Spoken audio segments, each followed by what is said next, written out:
Thank you for attending tonight's meeting of the Westerville City Schools Board of Education. The agenda will be displayed on the screens in the front of the room. You may also follow along by connecting to the district's website at www.wcsoh.org. Click on our district link, then select Board of Education, and then Board Docs Agenda, and select this evening's meeting. There will be two opportunities to address the board this evening, the first being Agenda Item 6.01. The first set of public comments is relative to Agenda Items 7.01 through 12.02. Please state the agenda items you are referencing at the beginning of your comments. The second opportunity is Agenda Item 13.01. There is a sign-up sheet located on the table in the back of the room, and each speaker will have 5 minutes to address the board. And with that, Mr. Griffith, will you please call the roll? Ms. Cotter? Here. Mrs. Davidson? Here. Dr. Nestor Baker? Here. Mr. Velardo? Here. Mr. Byrd? Here. Ladies and gentlemen, if you please join us for the Pledge of Allegiance.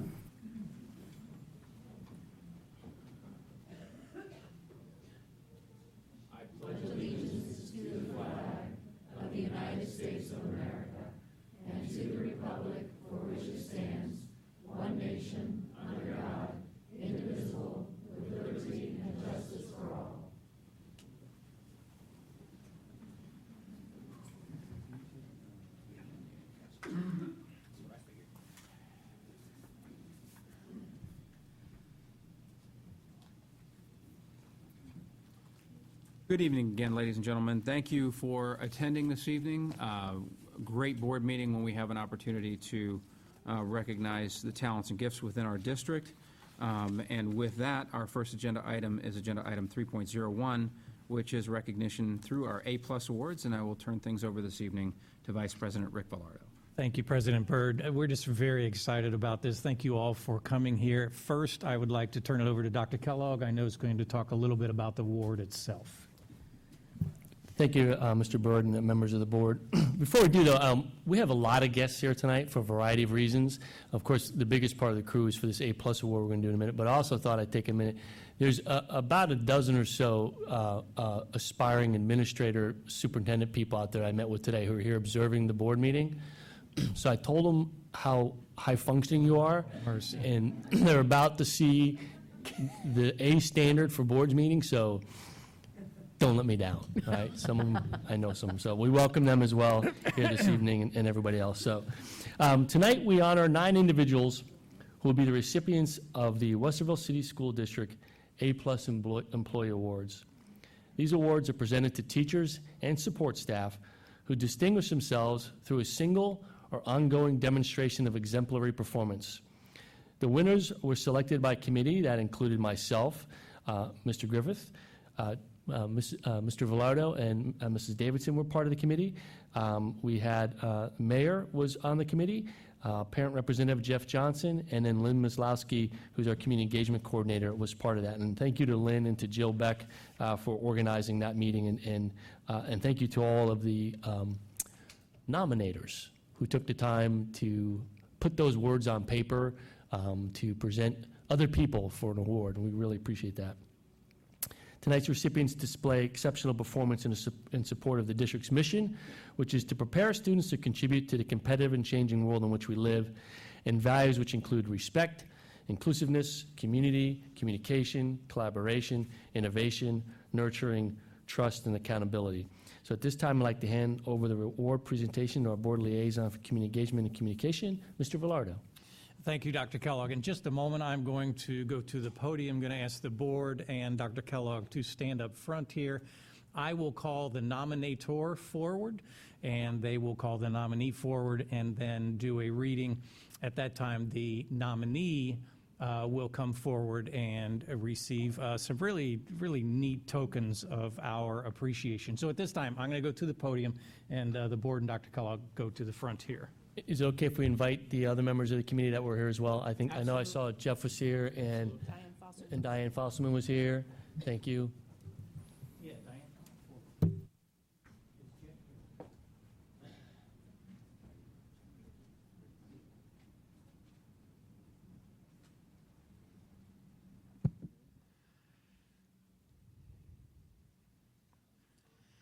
And so as much as I would like to say something to these aspiring superintendents, I'm just going to let all of that pass by. You know how hard that is for me right now. We just really want to honor these award winners. At this time, I'd like to invite forward Todd Spinner, principal at Westerville Central.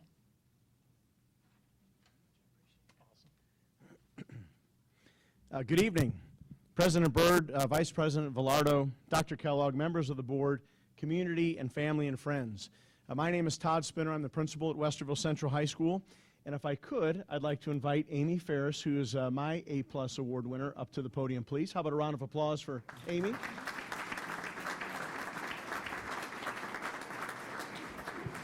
Amy is the media specialist / librarian at Westerville Central High School. She is a pro when it comes to collaboration, a true innovator, and very nurturing to all the students and staff at Central High School. Amy collaborates not only with her own department, but on a daily basis works with other departments in the building. I cannot tell you the number of times where I get emails from teachers in our building that read, "Had it not been for Amy Ferris, I would have never finished that lesson with those students." Or, "Amy saved the day once again, and she taught my class how to use Google Docs or some other type of application." Innovation is also an area that Amy thrives in. She's constantly working with new and exciting ways of doing things for all of her students. This year, a great example of that would be on our freshman first day. She created this whole lesson and program for all of our freshman students to come through the library and unlock the keys to success of high school. Someday we'll collaborate on a book and we'll sell that because that would be a big thing. But I tell you what, you never saw 14 and 15-year-olds so excited about being a part of a high school environment, and that was all due to Amy, so thank you for that.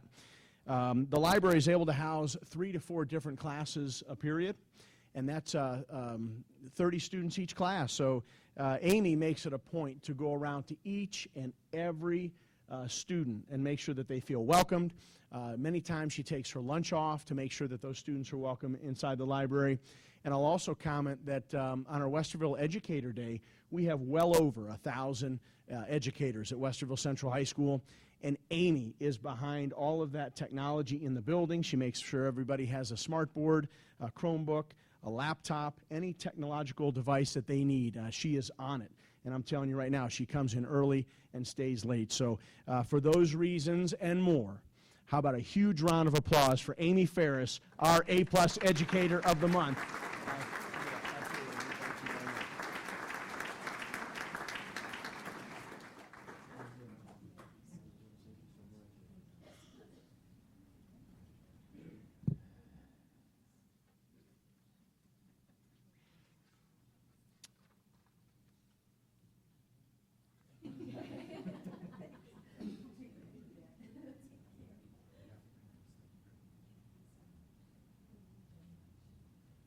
One more hand for Amy, please.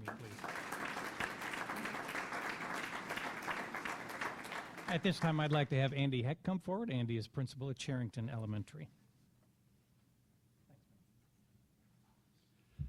I have the opportunity of sharing some great words about Michelle Lau, who is our A-plus recipient for tonight. So Michelle, will you join me, please? Michelle distinguishes herself as an A-plus teacher in many ways. Michelle is in her 3rd year as a 2nd grade teacher and her 5th year teaching at Charrington. Michelle is constantly looking for ways to provide her students with meaningful experiences. She is a team player who makes learning exciting and engaging. From leprechaun traps to literature studies, Michelle Lau's love of learning is seen in the eyes of her students. This year, Michelle and the 2nd grade team have incorporated alternative seating in their classroom. The team is using exercise balls, desks for students to stand at, lowering the desk for students to sit on the floor, and a variety of stools and forms of seating that meets their needs. Michelle creates an environment where students have control over the best learning environment for every situation. This is just one example of the great ideas she brings into the classroom. Michelle structures her reading groups to meet the needs of her students and incorporates technology to meet different levels of readers to make exceptional growth. Working with ITSCO and technology support within our building, Michelle has incorporated slideshows, Google Classroom, and other technology programs to allow kids to show their love of reading in multimedia projects.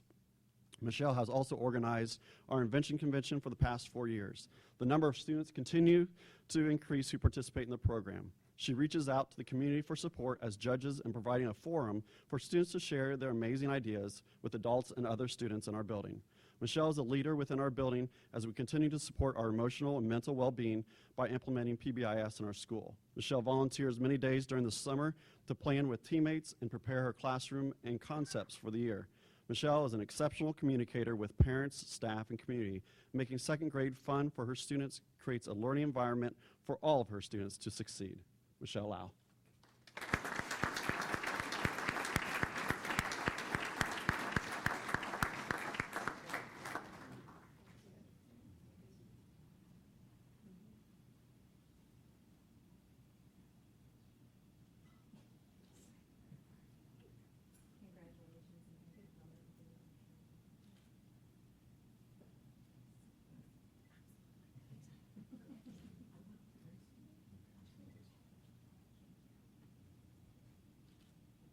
Another round of applause, please.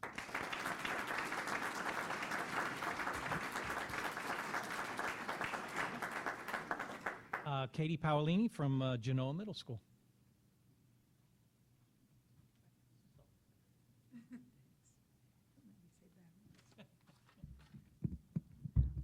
Whoopsie, I'm not that tall.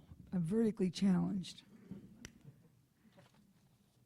I want to welcome all those people Todd Spinner did such a nice job of welcoming. I won't bore you with repeating it. I'd like to bring Brenda McDonald up here. She's one of my buddies from Genoa Middle School. I want to thank everyone here for affirming her caring for our Jaguars and care she does. Study hall, remember it? Let me refresh your memory. Notes being passed, handwritten ones at that. Sneaking out, playing hooky. Don't worry, Dr. Kellogg. Not a Genoa with Brenda at the helm.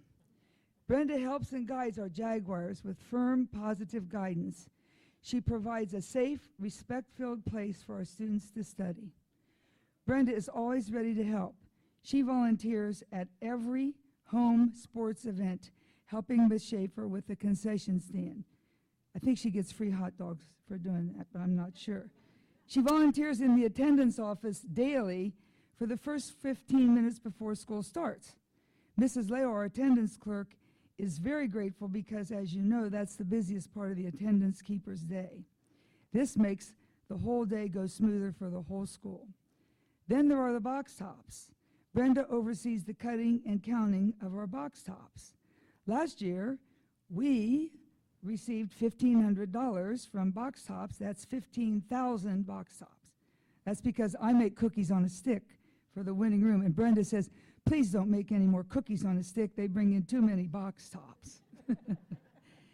Then there's the birthday board. Brenda types all the names and dates, not to include the years because we include all staff members and students. That's over 1,000 names and birthdays in all. Do you know how many that is, as she's done it every year? Anyway, these birthdays are posted in the hall for everyone to see and celebrate birthdays. She doesn't type the year because we include the staff, and my birthday would be in Roman numerals. I'm not kidding. Who makes the best potato salad in the Ville? If you want to have a contest, Brenda will win. If you've ever made potato salad, it's a labor of love. And she makes it for everything we have, career day, volunteer lunch, and you name it. Me, I would be at Myers with my homemade container, trying to pass the potato salad. And Lynn was in line next to me. I saw her there the last time I was buying potato salad. Brenda is a breast cancer survivor.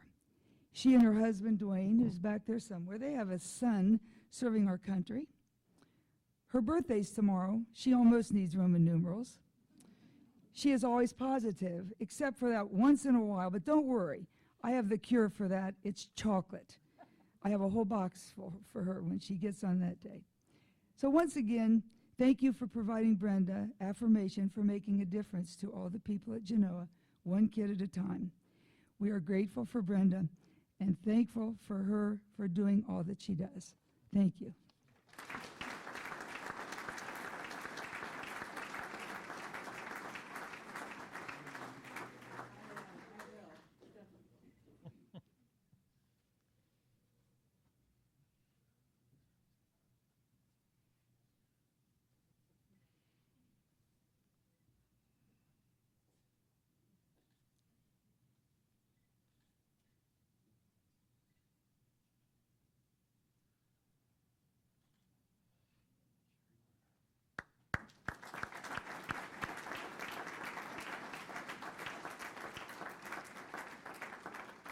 like to have Sherry Horner come up from Huber Ridge.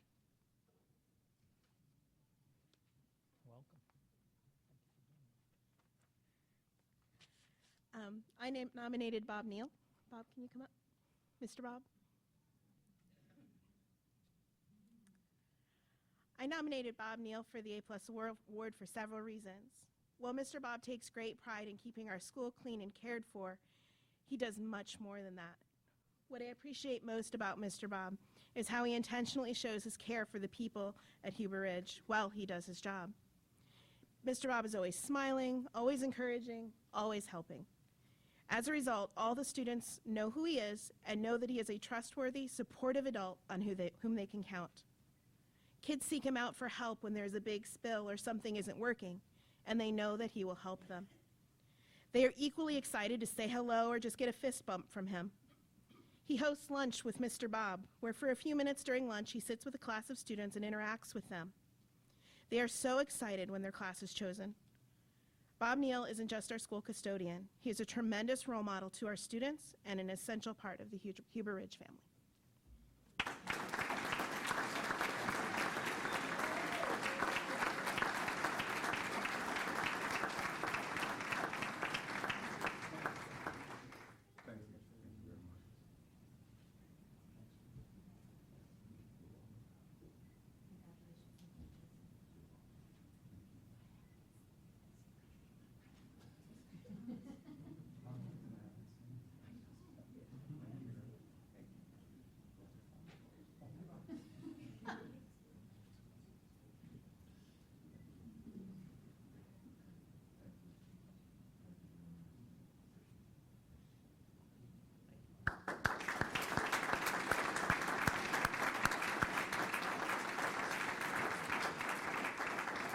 If we could have Sarah Painter from Transportation, please.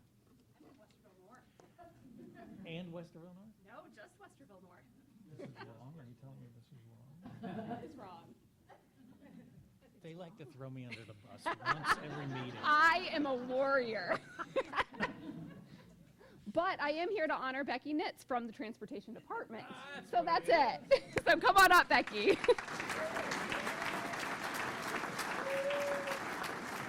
So it is my pleasure to present this award to Becky Nitz for her outstanding commitment to the students of Westerville.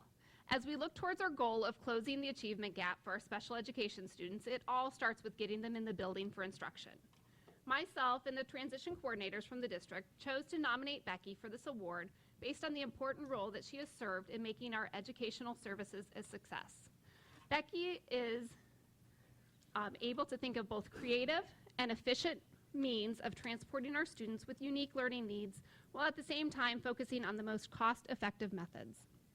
In our efforts to ensure our special education students are college and career ready, many participate in career exploration, work study, and career center programming that require more than just a simple ride between home and school. Our transition team recognizes that Becky is an important piece in our service to children. Becky is always ready at a moment's notice when we have a student in need, whether it be starting a new job, days off that don't match up between the Westerville and Career Center schedules, or simply just strange occurrences. Over the past few years, we have also had the chance to work closely with Becky to secure transportation for our homeless and displaced students to ensure that they are making it to school and graduating with their peers. Because of these reasons, Becky is a wonderful representation of what A+ service is for the students of Westerville, and I am honored to be here to recognize her. Thank you.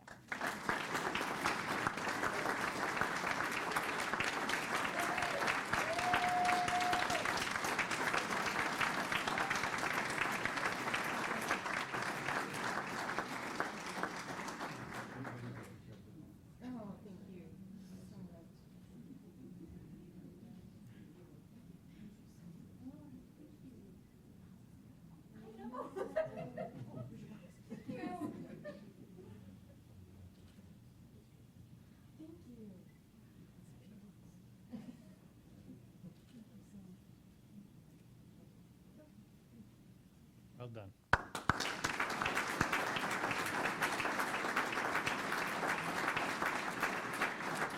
And Rhonda Laterio from Hawthorne Elementary. From Hawthorne Elementary. That's correct. Thank you. And Letaria was awesome. Nice job. There you go. There you go. My A-plus recipient will be Chris Pointer. Chris is an exceptional educator who focuses on English language learning. He currently works at Hawthorne as an ESL teacher. He has also worked as a physical educator and holds his reading endorsement. He is an innovative and creative, and both are outstanding qualities of an educator. He has taken the initiative to continue his education in the area of technology as well. He holds certifications in Google as a Google trainer, an Apple teacher, and a Raspberry Pi educator. He is also in the development phase of an after-school club for students involving technology and coding. Throughout Chris's tenure, he's developed and designed many tools that are used both building-wide and district-wide as well. These tools are used through Google and have allowed for easier access to information and have provided the capability of sharing information between buildings and departments. Chris continues to be a well-versed technology leader on our educator days. The information he presents provides access to resources as well as understanding of how to use those resources within our departments. Our staff is lucky to use the use of a new makerspace, which Chris not only designed but has implemented, opening the door to a new way of thinking in education. The makerspace allows for self-exploration as well as group exploration and learning through structured play. Hawthorne is blessed with this amazing creation station. And it does not stop there. Through gamification, Chris has led the way in teaching English language learners to read, write, listen, and speak. I believe him to be a leader in education. Our district is fortunate to have an educator who is innovative, creative, giving, and well-versed in his craft. He is our A-plus educator.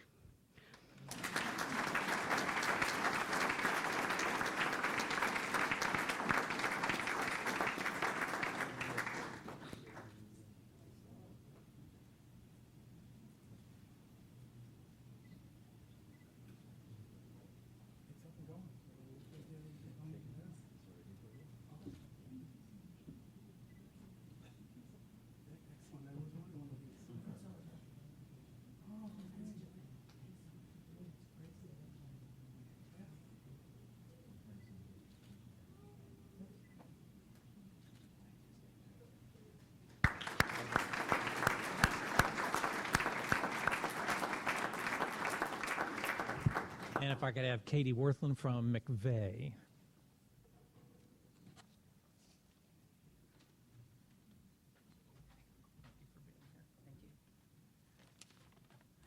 Hi, my name is Katie Worthland. I'm the art teacher at McVeigh Elementary. I have also been teaching in the district art for 9-ish years.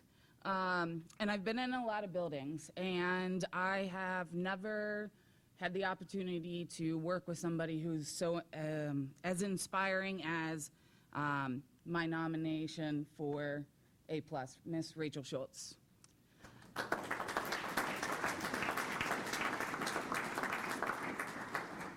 Rachel Schultz has been an MD teacher, primary MD intervention specialist for 5 years at McVeigh Elementary. She has created or written many, many grants, and she writes several of them every year. She usually gets all of them every year as well. She has brought in at least about $5,000 for innovative projects and ways to make the curriculum accessible to all of her students. Even though she doesn't have a lot, she also uses her own money. She also moves beyond just the academic curriculum and integrates the curriculum of life. She teaches socialization, empathy, persistence, dedication, and compassion. Every child she teaches begins to learn these things by modeling it with her students. Every child that enters her room, whether they are in there or not, leaves knowing how unconditionally loved and valued they are. She works closely with all of her colleagues and is one of the easiest people to work with. She is a team player. She co-teaches. She co-collaborates. She is a mentor, not only just to those who are assigned to her, and she has an extensive knowledge base in special education policy, pedagogy, the rights of her students and families in the elementary curriculum. She's also continued her education by getting a TESOL endorsement so that she can better service her families and students. I must say that the love and compassion that she has for her students and the relationship she builds with them is insurmountable. She demonstrates unconditional love and support for her students. There is not a single child that she has worked with who has not positively benefited from her teaching. And truth be told, every child that walks into my art room receives a better teaching experience from me because of how inspirational and informative Ms. Schultz has been as a colleague. There is no one more deserving of this reward than she.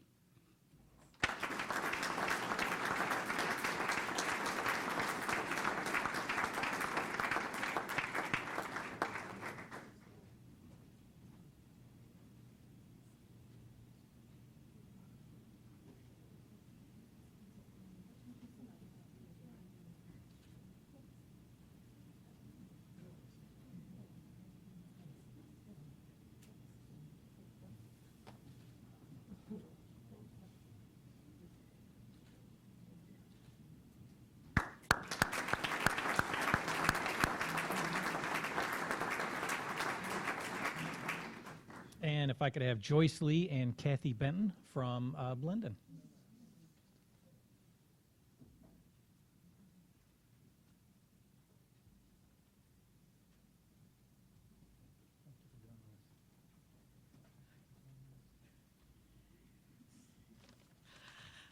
Good evening. As you know, the A+ award is given to a Westerville City School employee who has gone above and beyond expectation.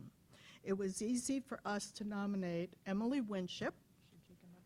Huh? Yeah.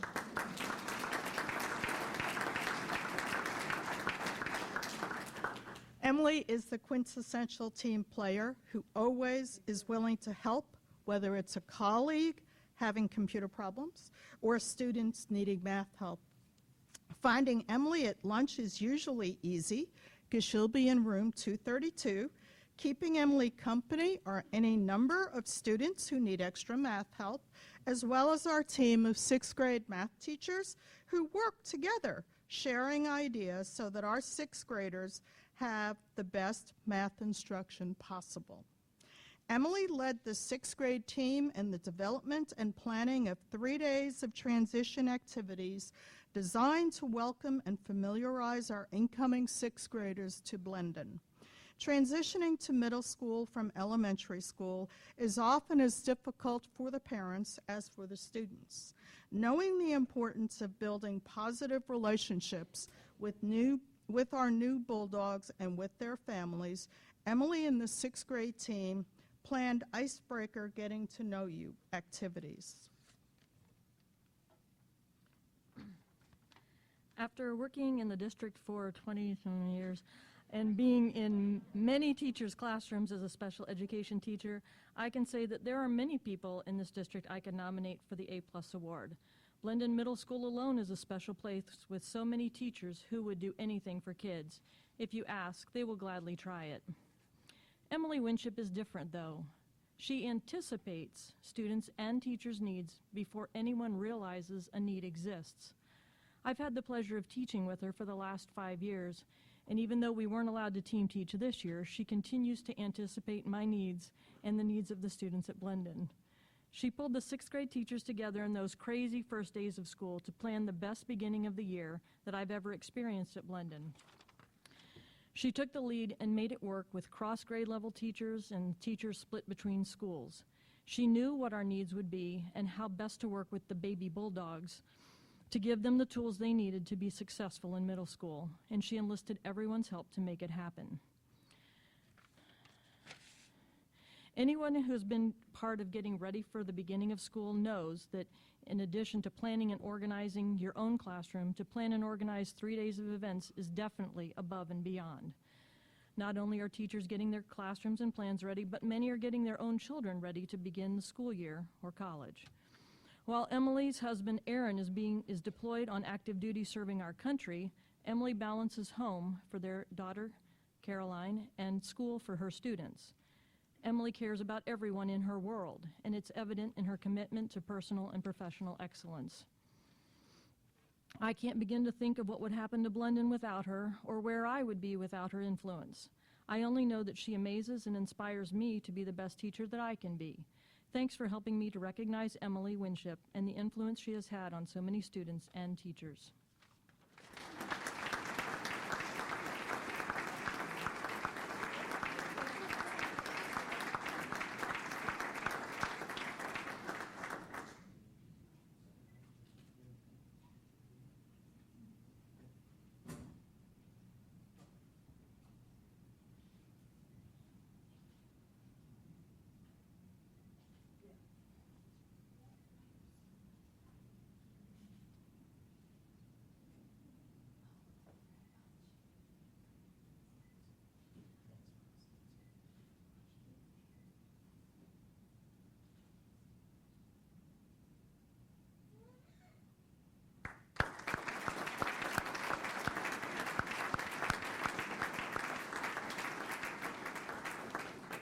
Rachel Engelhardt from Longfellow.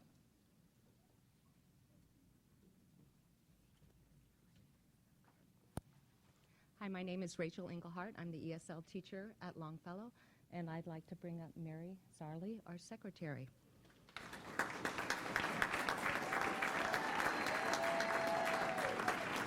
And as you can hear, she was everybody's choice for the A+ award from the Longfellow staff.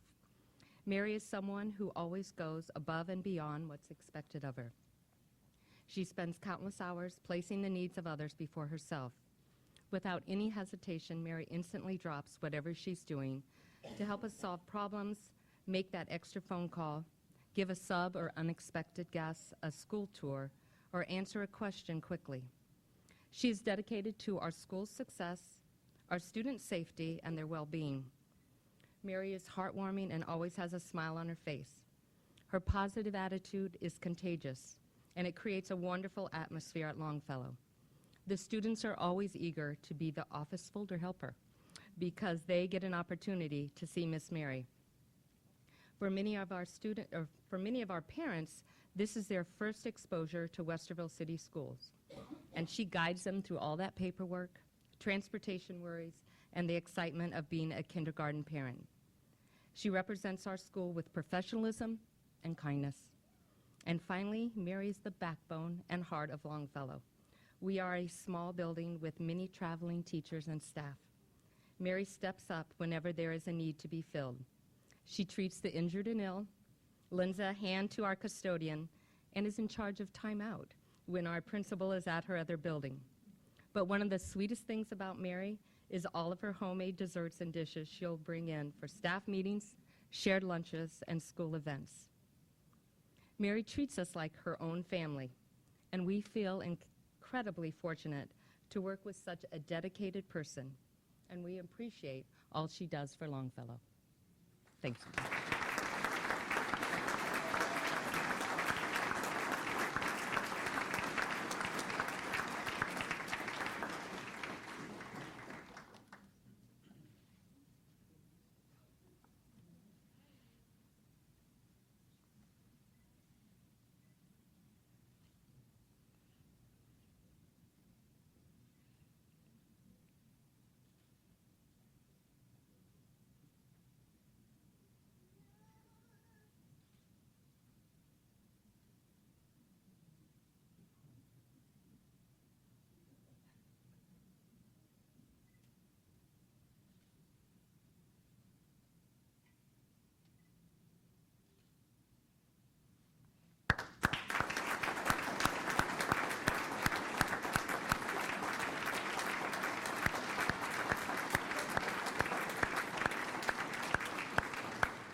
We always get standing ovations at board meetings, so that's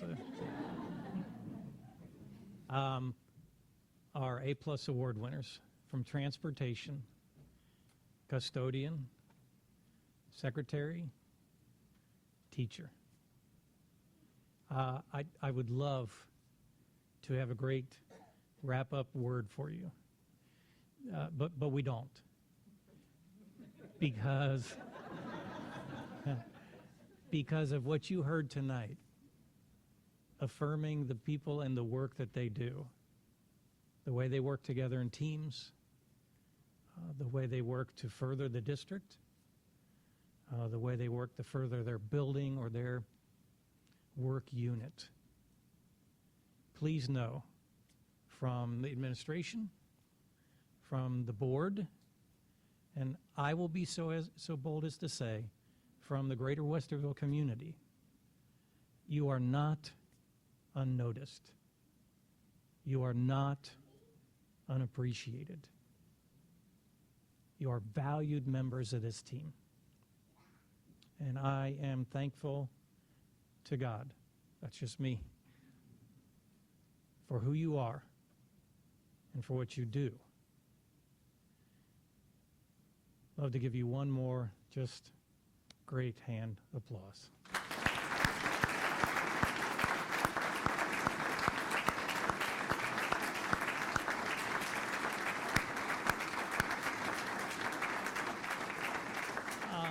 At this time, for those of you that don't want to stay for the rest of the board meeting, you may go to the hallway. I think Lynn's going to meet you out there for some pictures. But you're welcome to stay. Yeah, okay.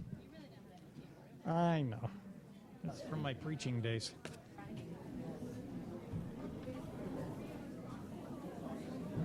John, I feel like every time I think of your cramps, Yeah. Man. And I ran 8 miles this morning. I'm fine. Yeah, back at it. You know what I really want to say was, I extend a Laura and Harmon handshake.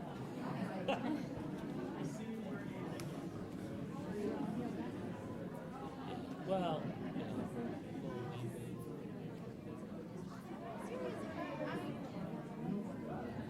just level along. My first mile's never pretty. Cold.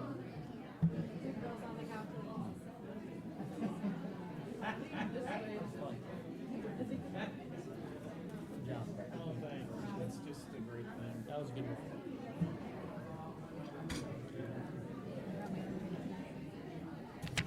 Oh, that's a big thing now, coconut water.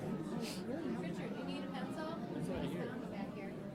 No, I'm good. You need to take a break so you can go to the... No, I'm okay. Hopefully I'll be okay. Just do what I do, just sneak out. If I need to sneak out, I will. Yeah. That's It funny. may happen, but I have to stay hydrated. She's going to, my dad is all excited. He planned a little deal stuff for us. Who? The SEMA Yeah, I went over and talked to her. automotive manufacturers show out in Vegas. Diane's a good person. She enjoys this. It's nice. Yeah, she does. She is fully involved. The budget is I actually have to fly a red eye. I'm gonna get her after the meeting too. Here. Yeah, Says he's Dad will here. fly the red eye, but we're not staying in the hotel. Yeah, as much.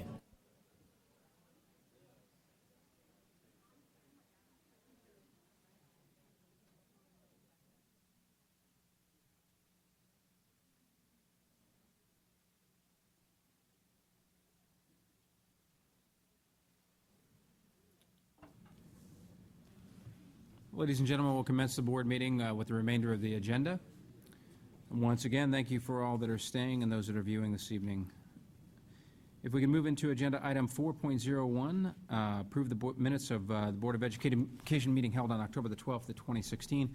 A reminder to our audience at home and on TV that we do not call for a vote to approve our minutes. However, we do ask if there are questions, issues, omissions, or additions.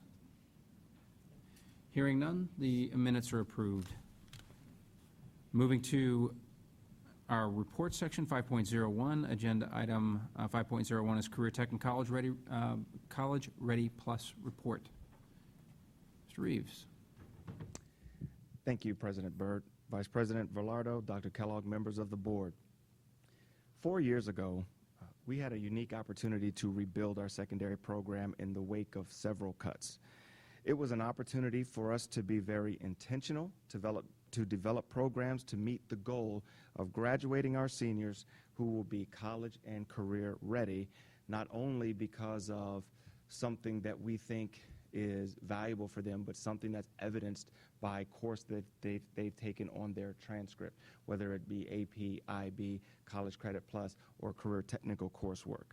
There were two initiatives that spurred the development of our programming. First initiative was the Pathways to Prosperity grant, which we received over $1 million to develop pathways, training, equipment, materials for our students that have really taken off and are still being developed within our programming, and the College Credit Plus system that moved away from post-secondary educational options into the system that we have today. So I'd like to share a little bit about our progress with our college and career readiness data and the opportunity that we are providing students in college and career technical coursework.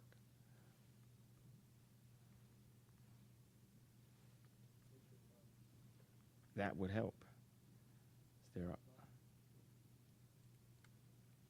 There we go. Sometimes it's the most simple solution. That's why you sit over there. If you take a look at our Career Center enrollment over the last 3 years, juniors and seniors in our system have the opportunity to attend 2 career and technical districts: Columbus City Schools, where students can attend Fort Hays Career Center and the Downtown High School, and the Delaware Area Career Center's North and South Campus. Some of those students attend full-time, some of those students attend half-time. And because of our pathway programs, we have state-approved career technical courses taught in each of our high schools. Students can take career technical and college coursework in 3 pathways that were developed as a result of the Straight A grant: our health pathway, our business logistics pathway, and beginning this year in our engineering pathway. And that does not include the entire 7th grade class that takes the engineering and design courses that they interact with our mobile fab lab, which was purchased from funds from the Straight A grant. So if you look at the green numbers represents in the last 3 years the students, or the green bar, the students that have attended either Columbus, Downtown High School, or Fort Hays. So very steady enrollment, actually a slight increase, and we have a finite number of students that we can send there, and we are increasing and working our way to our maximum. In fact, we've had field trips where we've taken parents, board members down in the last couple of years to see the Downtown High School. The middle, turquoise perhaps, represents the number of students that are attending Delaware Area Career Center, both their North and South Campus. Again, some full-time, some part-time.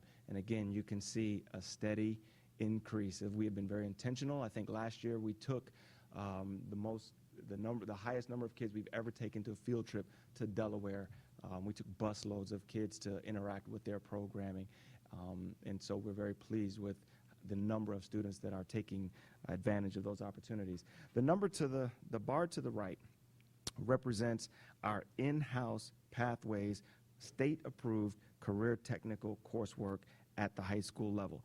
And you can see in 14 and 15, we had 161 students interact with career technical coursework. That was the first year that we introduced our pathways, and that was almost exclusively our health pathway courses. In our second year, we doubled that nearly and had 311 students interact as we continued to build upon our health pathway as we marched it toward the end and began to introduce career technical coursework within our business pathway.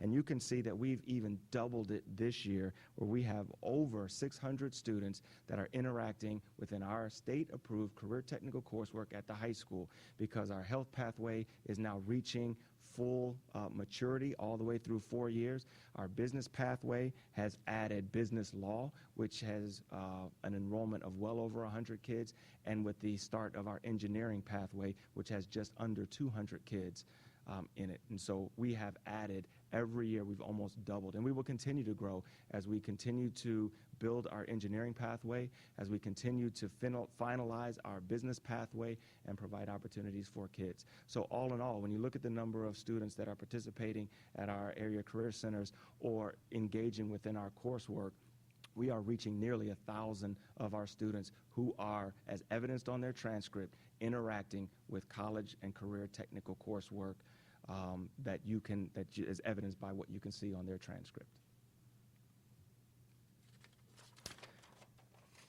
So College Credit Plus. The state moved from the old post-secondary educational options model and replaced it with what we now know as College Credit Plus. As a part of our pathway work, we were able to offer college coursework within our Westerville City Schools curriculum, in addition to students who interact with college coursework by leaving our campus and engaging with a college campus or taking an online environment. And as you can see, the number of students that are interacting with college coursework in our schools in the last 3 years have continued to grow every year to where we have 182 students. Those 182 students include only students interacting in the first semester. That number will grow when we engage with the second semester, and that number also includes one young lady at Genoa Middle School who is interacting with a Columbus State course. So when you look at the number of students that we are engaging with in college level coursework, the courses taught both in our system and out. We have 7 courses that we're teaching right now within Westerville City Schools this semester that students are engaged with. Within our health pathway, they are taking basic concepts in healthcare and medical terminology. Within our business pathway, they are taking personal finance, computer concepts and applications, fundamentals of business and administrative services, and marketing principles, which is a customer service. We will add courses in the second semester as well. Additionally, we introduced this year, that the board thankfully approved last year, is Composition 1100. Composition 1100, the first semester version 1 and 2, in the second semester is what we call a TAG course, which stands for Transfer Assurance Guarantee, which basically means students that take this Comp 1100 this year, every public university in the state of Ohio will recognize that as their freshman level English. So a student who takes Comp 111, and we have a full section in every class, in every high school, will move on and will have completed their freshman level English class at Ohio State, at Bowling Green, at Kent, at Toledo, Cleveland State, so forth and so on. So it is something that it's an opportunity we're very, very proud that we were able to offer. Secondly, all of the courses that we offer in-house, those 7 courses, we'll have over 10 total by the end of the school year, are all facilitated or taught by Westerville City Schools teachers. We have 5 universities that students interact with off campus. Currently, students are taking coursework at Columbus State, Ohio State, Otterbein University, Ohio Dominican University, and we've got 2 courses being taken at the University of Toledo through online services. So we have really stretched. I think our community has seen the opportunities. We have kids taking advantage, and you can see that we are steadily increasing the number of students interacting with college coursework, career technical coursework. So when you look at the amount of credits that are offered in-house versus the number of credits that are offered off-campus, those percentages reflect the 61% of the pie graph represents the number of credits that if every student was successful in every class, which I know they will be, that they will earn 614 credits outside of the domain of our campus in those 5 universities. The 39% represents the number of credits that are earned in-house. And if all of our students are successful, which I know they will be, they will earn 390 college semester credits just this semester, which is 1,004 college credits that have the opportunity to be earned this semester alone. So I think it's an amazing opportunity that our kids are clearly taking advantage of. And then when you look at what we have traditionally exposed our students to at the college level coursework, we have our advanced placement coursework that are offered at all 3 high schools, and then we have the International Baccalaureate program that's offered at Westerville South. And as you can see, we are making slow and steady gains. And one of the fears I think that you have when you begin to introduce new programming is it going to detract or take away from what you traditionally have. And what you can see is we are still attracting students to advanced placement coursework. We've actually grown by nearly 100 students from last year to this year, and we have, with the addition of Bill Heinmiller, who is an amazing coordinator at Westerville South for the International Baccalaureate Program, we have the highest number of students engaging in IB than we've ever had in our program. So introducing college-level coursework, introducing career technical coursework, there's room for all of them to succeed, and it is an opportunity for families to make the choice that's best for their child and how they want to engage in their coursework.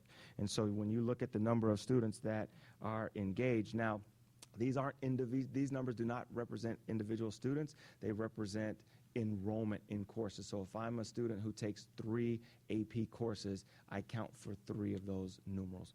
So we have reached an all-time high at the amount of enrollment in AP and IB and College Credit Plus and Career Technical Attainment this year, when just 3 years ago we had nothing in Career Technical outside of what students were interacting with Columbus and Delaware area.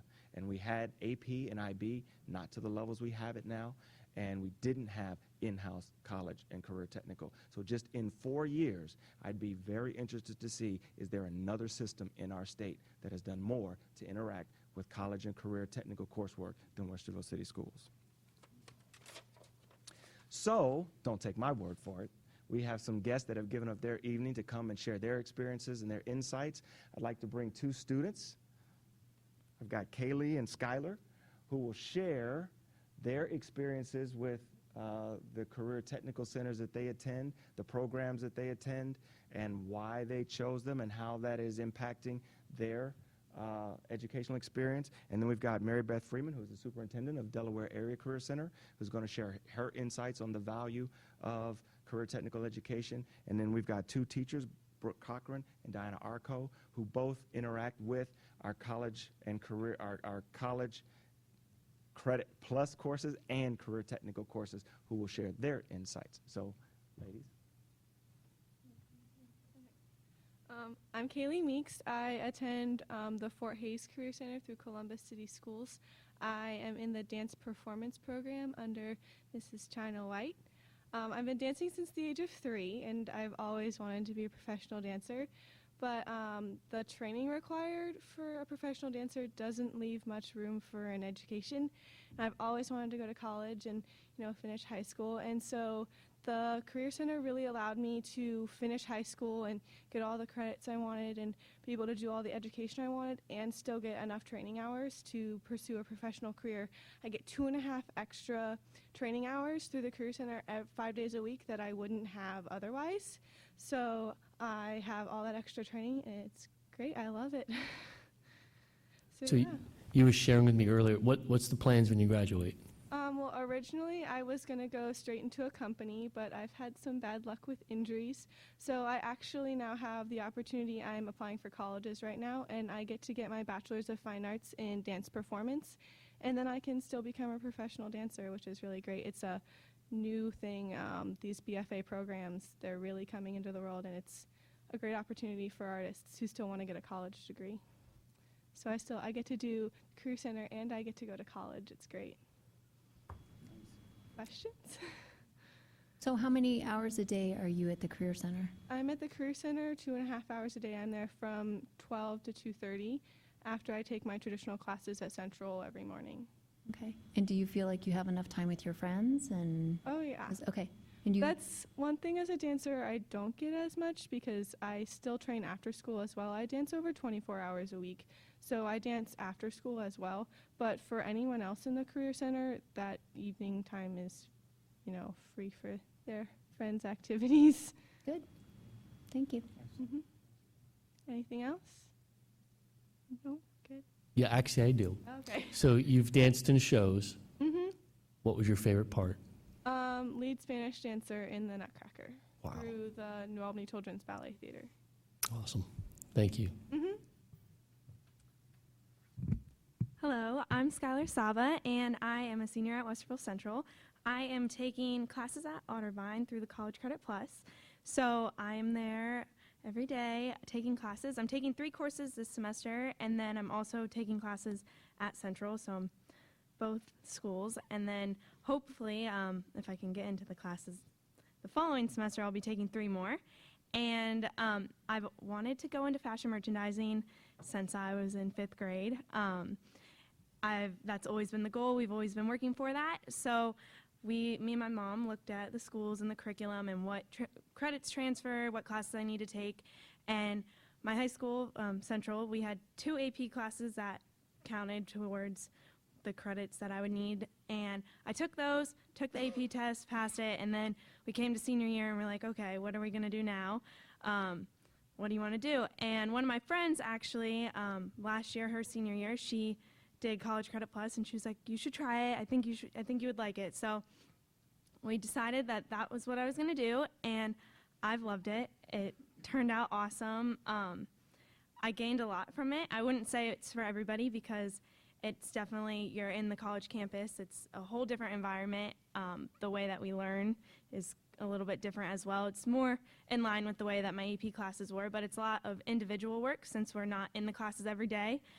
It's a little bit more on yourself, but that's taught me a lot of which way I like to learn, what classes I like. I'm taking a math class there, a public speaking class, so I'm getting my math credit and my English credit to graduate.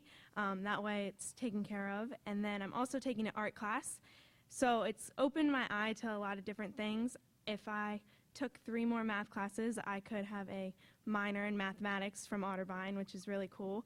And I would have never thought that I would be able to do that. I don't particularly like math. It's not my favorite. So that's really cool. I wasn't expecting that. And then also with my art class, I realized that I want to do more with art. I love art, and I didn't really know what I could do with it. So working with my professor, we actually kind of planned out what exactly I could do with it. And I think I'm going to minor in graphic design, hopefully. So I really love the art program at Otterbein, and I've had a really great time with it.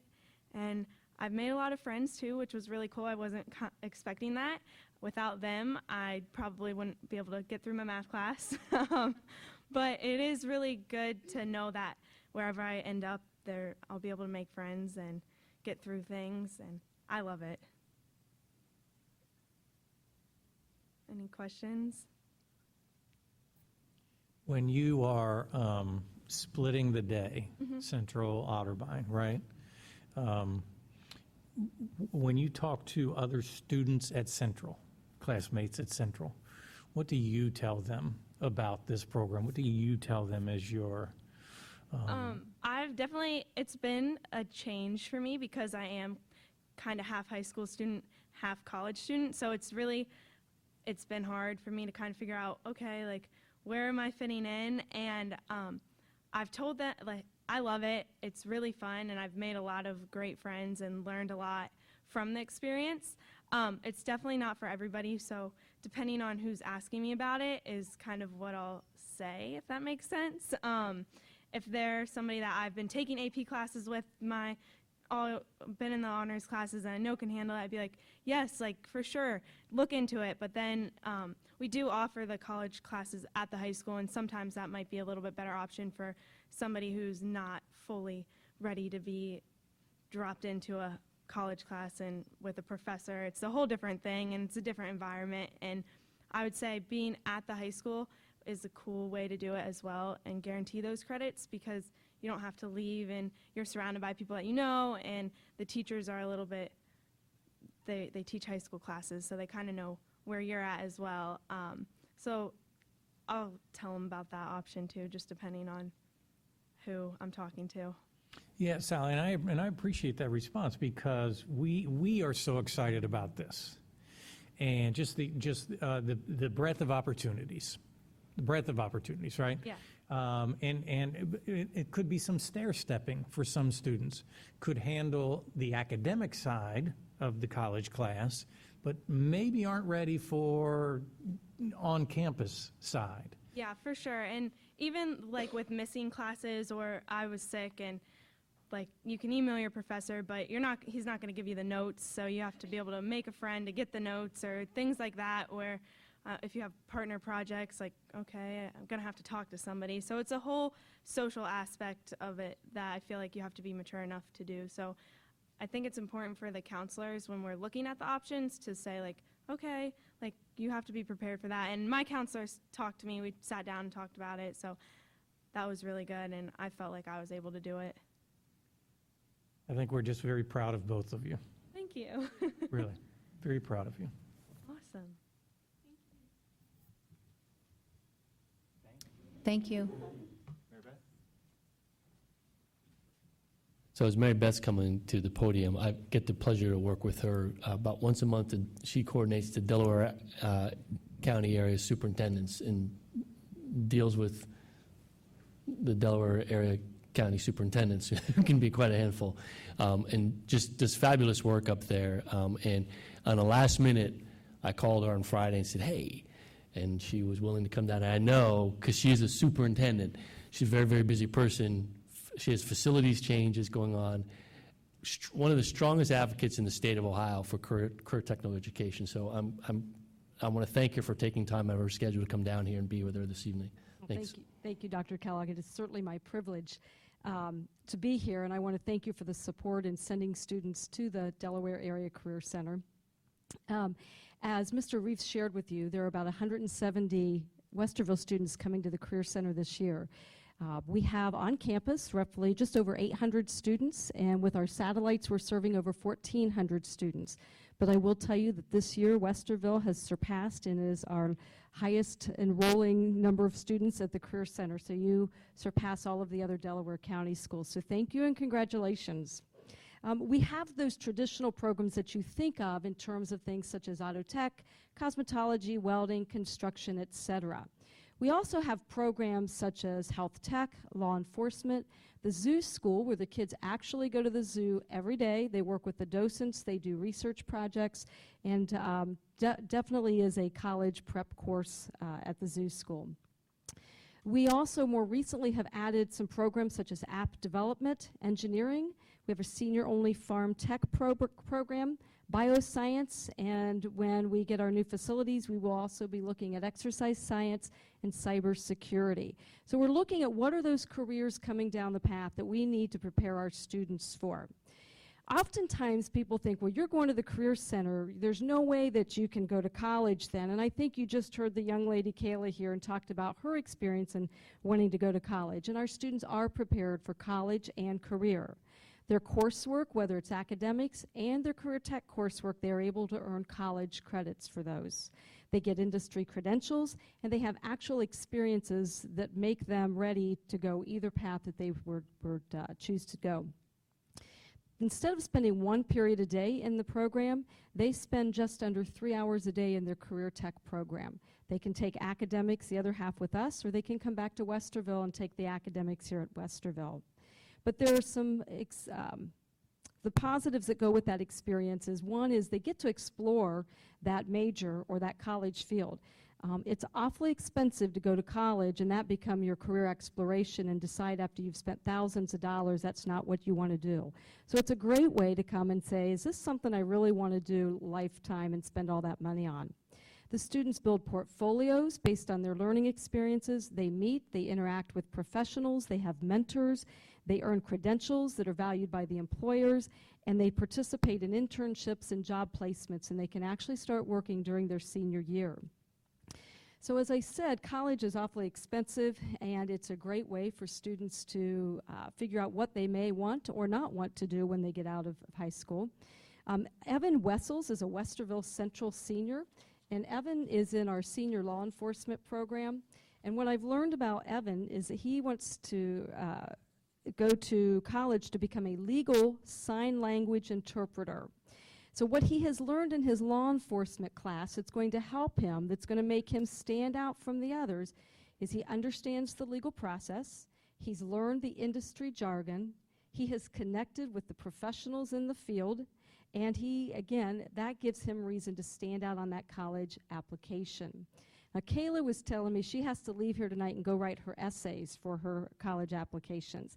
And the one thing they're looking for is they want more than transcripts and activities. How do you separate yourself from everybody else? And it's these career tech program experiences that allow them to separate themselves and help their application surface to the top. We had our board meeting last week, and we had a group of students from digital design that presented to the board. Over the years, we've partnered with Delco Water on a number of projects, and they came to our digital design students and said, would you do a video that we can put on our website? And so the kids had to learn all about the whole treatment process and do that, and they did the video. It's fabulous. Even the one student talked to us about, he went around, he has drips of water, and when you really listen to it, you hear the drips of water in the background. It's fascinating. Well, unbeknownst to the team, one of the students sent this in for an award, for a Student Emmy Award. And those students won first place Student Emmy Award. So what better way to stand out, whether it's a job application or a college application, to have those experiences in your back pocket. In addition to college ready, our students are career ready. And we talked about one of the things that our students earn are credentials so that they can go out, they already know how to do it, they've demonstrated that they can do the work, and they can start working well in high school. They can go right into work, or they can help this to offset the cost of college should they go that path as well. I will tell you that over 90% of our students are positively placed 8 to 9 months after graduation. We have to do follow-up studies in career tech, and over 50% of those students go on to post-secondary experiences. Again, sometimes opposite of what we think about career centers. Our 4- and 5-year graduation rate are 92% and 97% respectively. And then currently, Dr. Kellogg, you alluded to this, we have 2 locations. We have a North Campus and a South Campus. And we are in the early stages of breaking ground to consolidate everything to our South Campus on Route 23. And our anticipated move-in date is August of 2018. And that's assuming we have a mild winter. We can get the new piece, the new addition under roof, and that'll allow our 5-plan phase-in phase to plan to work. If not, it will be January of 19. One of the advantages when we were looking at do we consolidate or not, on average, it will save each school district, who right now are busing 3 times a day to 2 campuses, approximately $50,000 a year. So there's a benefit beyond your students getting a good education to that. If you want to see the new facility, you can go to YouTube and you can put in DACC walkthrough, and you can kind of walk through the new facility as it is anticipated to look. So we're excited about that, to bring everything under one roof. So as you can see, DACC offers a wide range of opportunities for your Westerville students. I say we are an extension of you. We're not a different school, we're an extension. We are just down a really long hallway. So we do appreciate your support. On November 22nd, we will have our School to Career Days, where we will host the Westerville sophomores and share with them the possible experiences that they could have, or at least be able to see where their friends will go. So thank you again for this time and this opportunity. Any questions?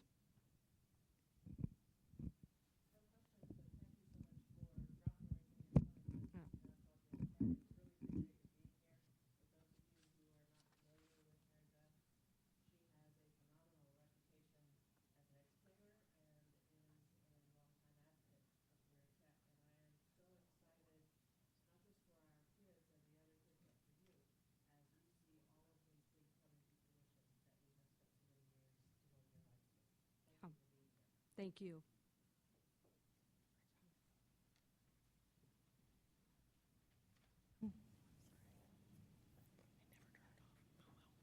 Hello, I'm Brooke Cochran, and I teach at Westerville North High School. I teach the College Credit Plus classes, as well as Principles of Biomedical Science and AP Biology. So I kind of have the spectrum of what he was talking about there. But I'm here tonight to specifically talk about the College Credit Plus and how it's kind of grown since it's been at North. We started last year with maybe 4 or 5 kids in the class, and now we're at 18, maybe 19. It's a great opportunity for students to kind of see what college is like, but still have somebody kind of to guide them. They're not so used to just having to follow a syllabus and their grades just coming straight only from quizzes and only from tests, nothing else really. it's opened our kids' eyes to other careers in the medical field besides just being a doctor. I have some kids that are now interested in doing being a science lab person or working in a lab in a hospital. And next semester, if we are able to get our lab that we're hoping to bring, our kids will actually come out if they take all 4 classes that Ms. Arco and I offer, plus the lab with a certificate. So it's been amazing for what they're able to see and what they're able to do, and just kind of learn from that. I'm Diana Arco. I teach the same College Credit Plus courses as Brooke at Westerville Central, as well as the Medical Interventions course, which is one of the career tech courses. And as Brooke mentioned, the classes are great. They're classes that our students are excited about. They see value in them. As part of the health pathways, I would say almost all of our students are directly looking at a health career. And so they see these classes as stepping stones to whatever direction they're taking. So some of our students have kind of a very clear path for where they see themselves. They're looking down the line and they're saying, I'm physical therapy, I'm going to medical school, I want to be an audiologist. And so they're seeing these courses as a way that can get some of their prerequisites done or what they might need for graduate school down the line. We have other students that are saying, yes, I want to do that, but this is also a way that I can get that certification potentially and work and maybe make some money for college or make some money in the summers in between. And we have some other students that are saying, hey, I want to go into the health pathways, but I'm not sure what. And so this is a great way for me to explore some careers. It's also a great way for me to maybe get my foot in the door as a lab tech and work for a little while as I explore some other options. And that's where the majority of our students are. But we've also had 1 or 2 students, which I think is equally as valuable, who have sat through the courses last year and have said, you know, these were great, but I don't think I'm a healthcare guy. I don't think I'm a healthcare girl. You know, I thought this was where I wanted, but you know, it's just not the right fit for me. And that's great for our students to be seeing at this stage in the game. As Mary Beth mentioned, college is expensive. And so to be able to do that exploration now, kind of in the safety of the walls of their high school, has been really rewarding for them.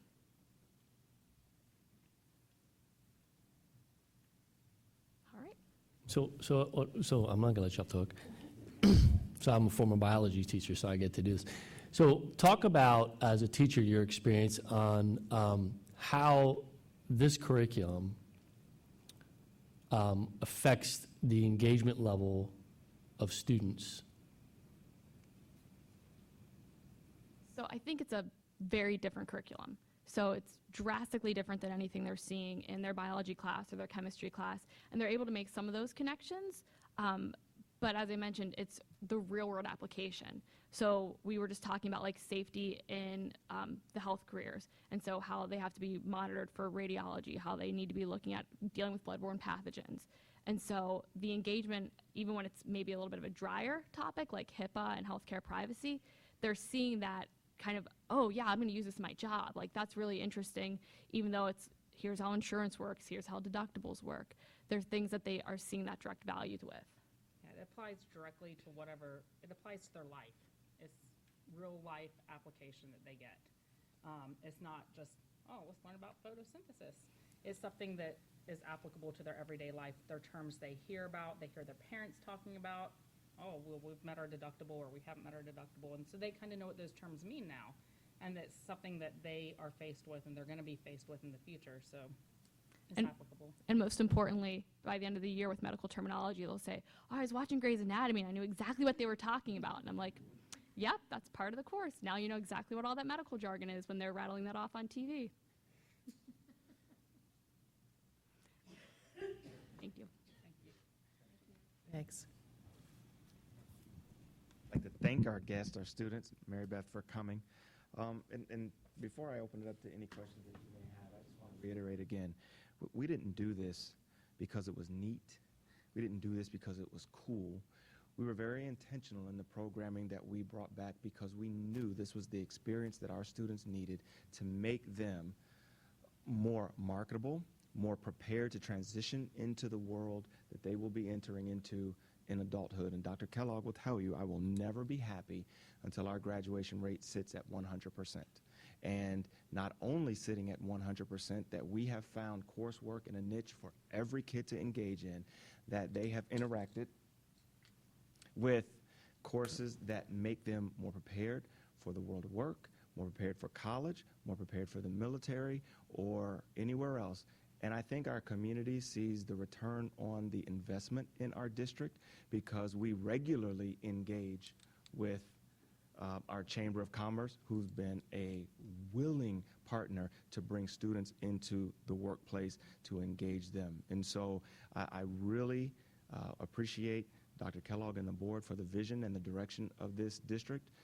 And I say again, I challenge that in a 3-year span, if any district in our state has created the opportunities for their students that we have for ours. Scott, would you, I know, appreciate the presentation, and I thought it might be helpful for the board and for the community. This issue of college credit plus and students earning college credit when in high school, right? How does that align, though, to high school credit work? So one of the things that the state provided the opportunity for is dual credit. So while students are earning college credit, they are dually earning high school credit, and it translates really neat to 3 semester hours of college, which is typically what most semester colleges courses are, equal 1 credit of high school. So when you take the 1,004 credits that our students are earning, that's over 300 high school credits that they're dually earning at the same time and matriculating towards graduation. I have a question. The College Credit Plus courses, do they align with any of the specific requirements required for graduation, those courses? So you take the Comp 111, that would qualify as one of our English credits for graduation. You take some of the upper level courses like medical terminology, intro to healthcare. Because it is a college level science course, you have to take a life, you have to take a physical, and you have to take an advanced. That qualifies as one of their advanced courses. So yes, they do align with our graduation requirements. Scott, I'm actually concerned a little bit about a missed opportunity here. There are a handful of critical, but very vocally so critical voices in our community that have said over and over again that we're doing absolutely nothing to increase and expand programming, absolutely nothing to return critical programming, absolutely nothing to attack remediation rates. But I'm looking at 3,700 students that fly in the face of that argument. I'm looking at programs that didn't exist we can go back a number of years, 2010, 2011, 2008. These programs didn't exist, right? Not just one program, multiple programs, right? The composition class is interesting to me. The argument that the district and the board is not attacking remediation rates is interesting to me from the standpoint of the composition class, by design, defies remediation because it is in and of itself is recognized by the university systems around us. So the opportunity that I'm concerned about is that when we have a Grand Canyon-sized gap between perception and evidence-based reality, right? We have evidence that clearly shows that argument is completely invalid, yet that argument continues to get made in the community.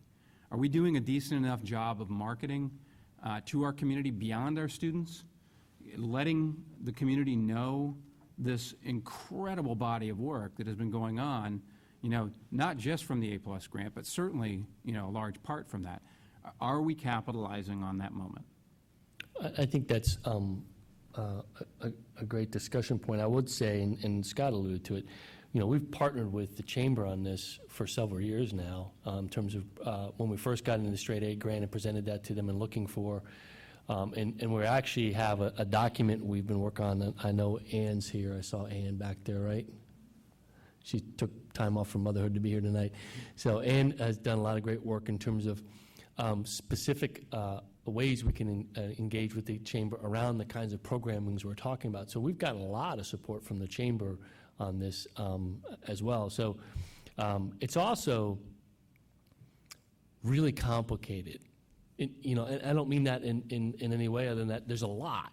And so trying to decipher what it is for parents, for community members about what this means for students. When you have a lot of different options with a lot of flexibility, because that's really what we're trying to make, not pigeonholing kids into very small opportunities, it takes a lot to explain all the moving parts. You heard Skylar talk about her program. And, well, I'm on campus, but some kids could be, I'm off campus, and so there's a lot of different components to that are difficult to explain. That's why, there's tracking of data. There's a lot of data points we could do, but this kind of top-level view that Scott's been building of this 3-year, what are our trend data showing us, I think is a great way to communicate to people, as you said, in terms of the numbers of kids. And we're gonna continue.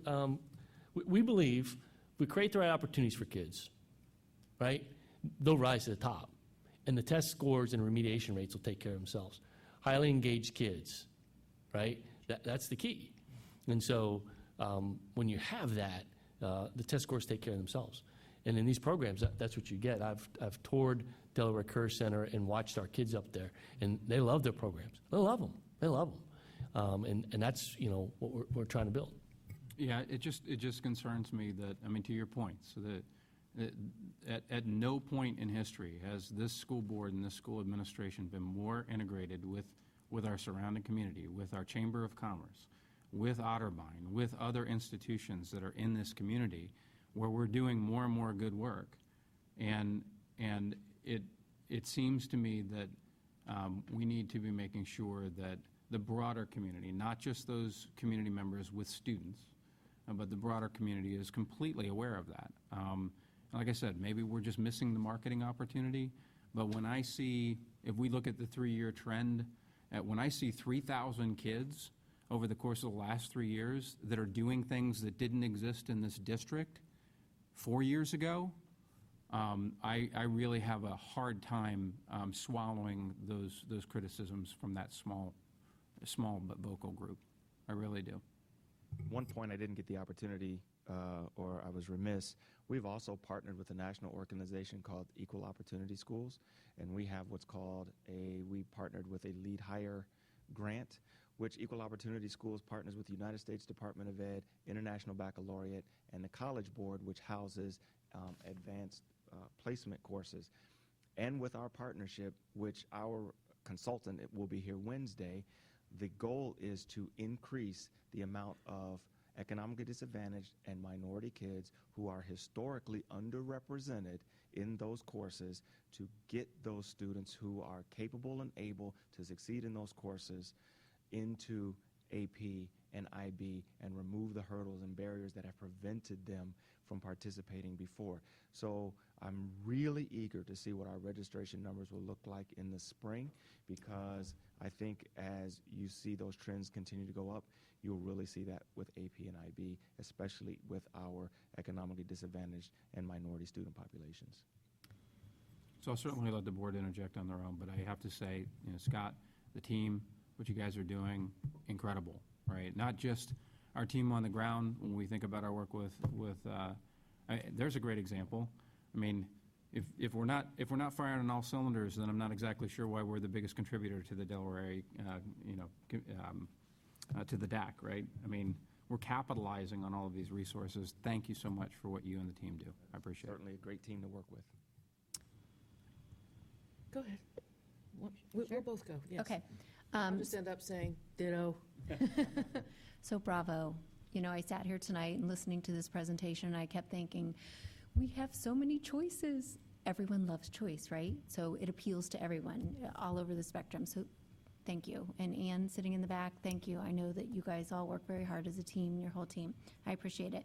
So what I want people to hear is, and I know a little bit, I know how we take the 8th graders and then again at sophomores, when they're sophomores, to the Career Center, but how do we let the kiddos know we have these options, as well as the parents, because I think the kids know and sometimes they don't share, and it's more than just a course offerings book. Sure. So. And I'll tell you, a conversation, and that's a great point that you make, that we have been having, is that we engage the entire 8th grade community at High School 101, and we go through our course, all the options that we've outlined tonight and more that are available for them. And then different points through their high school career, we engage mostly the students. And we have been having discussions on how can we better engage our parents, our family in a user-friendly way. In fact, I think you were very helpful with helping us. We started our first one, and was the producer of it, but we created kind of a video that walks parents through College Credit Plus, how to. They can watch it, they can rewind it on their own time, and we would ideally like to push out videos in all of our programming and Facebook them regularly and tweet them regularly and Instagram them regularly and Snapchat stories and all of those things where we can highlight and communicate to our community and our parents and our kids all of the things that we offer and the opportunities that they have. Word of mouth is helping. I think word of mouth of what kids have been experiencing, and they've told their friends, oh, you got to take this course. This is really cool. That has helped, but we want to get our parents on board. Our staff has been amazing because they're the ones that make it happen every day in the classroom, and it's just making sure that our community sees the value of what they're investing in. Great, thank you. Just a couple of points. You made the comment that what we are developing is a niche for every student. That is where we so desperately need to be because, as you said, John, highly engaged students achieve. Not only do they achieve, but they go on to become highly engaged as they become part of their career and as they become part of the adult citizens of our community. It's so important, Scott, what you and Ann and the staff have done here in such a short amount of time. These numbers, these are not numbers that you see elsewhere. These kind of improvements, these kind of increases have only happened because there has been a remarkably devoted insistence that we are going to make education individualized in the way that it should be within the constructs that we work within as an educational district. So I wanted to point out to you, you know it, I want to point out to everybody else how incredibly remarkable this is. When you look at this, we've more than doubled the number of College Credit Plus credits. We've moved from 349 participants in Career Tech to 901 just in that 3-year time frame. That is virtually unheard of. I also want to point out the important component that we haven't talked about very much, which is the engagement of Westerville educators in consortia that exist around these topics. For instance, walked in a room one day, and who did I see? Scott Reeves. As I was meeting with a group of higher ed people and a group of school district people, all focused on making that connection between K-12 education and higher ed seamless. It's not easy to do that.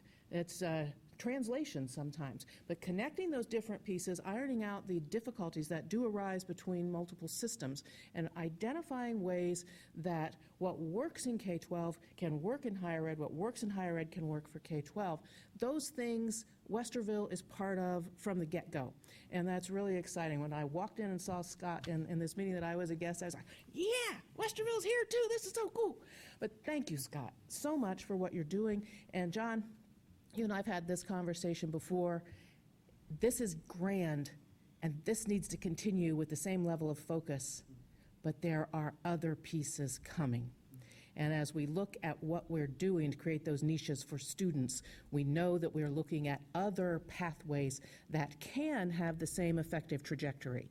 So this isn't the end, this is the tip of the spear. This is great stuff. Scott, thank you. Thank you, Ann. Thank you to all the staff who are engaged in this. And John, keep going. Scott. I'm just trying to keep up. Yeah. I wanted to thank you. Clearly, you guys have made a tremendous amount of progress. And thanks for coming out tonight. I would be interested in maybe a presentation more on our internal career pathways, more details on that. I think that that program has really blossomed. I mean, it's gone from, just starting out in the hundreds and over 600 is fantastic. And I like the fact that you've really focused on pathways that have a good future in their career. I think that's important. I also like the fact that you guys are trying to capitalize on those tag courses where that transfer assurance guarantee is there. So I'm hoping we continue in that vein. So thanks for everything you're doing. There's really just a whole lot of things to say about this, and most of my colleagues have really said much better than I. This is the breadth of what we are offering now in these few short years. Maybe there's a bit of a victim of success. This has gone so well and grown so quickly that I don't know the marketing of it has gotten out there fast enough yet. So it could be that. It could be that as kids get in these pathways and in these classes and get engaged, the word just begins to fly. I mean, this engineering pathway and health pathway and business pathway and how many, 1, 2, 3, 4, 5 different universities. There's one more university I'd like to put in there. We'll talk on the side. But no. I was going to ask you about the minority and lower represented, but you talked about that, so I checked that off. I don't want you to miss the one thing that I think, that it's not the, that I think is very important. You said that this will help our students to be more prepared for career, for military, et cetera. As I listened to Kaylee and Sally, the other thing that it helps them to become more prepared for is life, time management, real on-the-ground stuff. I will run into community members that will say, you're not teaching real stuff they need to learn. And yet when somebody's up there saying they now understand deductibles, they now understand investments for the future, I got to tell you, that is really important. I know it's just not you, and I know we're throwing a lot of thank yous to you, but please communicate to your team all the way across all the schools. We are all in with this. We will fight for funding for this. We will fight, Nancy is right, there are areas that we need to expand this into. And I know you're breathing right now. I know you're above water right now, but we need to keep this going and growing. Well, Dr. Kellogg would always say more kids wanting to take more rigorous coursework is a good problem to have. And I know that you know I'm not understating it because you've seen his work. When that Fab Lab opens this December, it will be the premier Fab Lab in Central Ohio in a high school. And we've already engaged Otterbein in partnering with their STEAM center now called The Point. And ours is the Warrior Innovation Center called The Shop. And so you've seen Jeff's work, so you know what this place is going to be. So, thank you. Thank you, Scott. Very much appreciated. Moving forward with the remainder of our agenda. Agenda item 6.01, public comments this evening. We have no one that is registered for public comments, so we'll move to agenda item 7.01, which is a motion to approve the financial reports and investments as of September 2016. The financial report lists all funds ending September of 2016. May I have a motion, please? So moved. Second. Bart, do you have a report for us? Yeah, Mr. President, members of the board, this is for month ending September 30th. Year-to-date receipts are $69,021,263. Remember, it's high because we're only in the third month, but we receive our taxes twice a year, really, so that's why the number is high right now. Year-to-date expenditures are $44,124,000. We have an unencumbered fund balance of $101,990,000. Year-to-date receipts for all funds are $82,955,000. Year-to-date expenditures are $53,784,000. We have an unencumbered fund balance for all funds of $117,581,000. So we're setting pretty good. Excellent.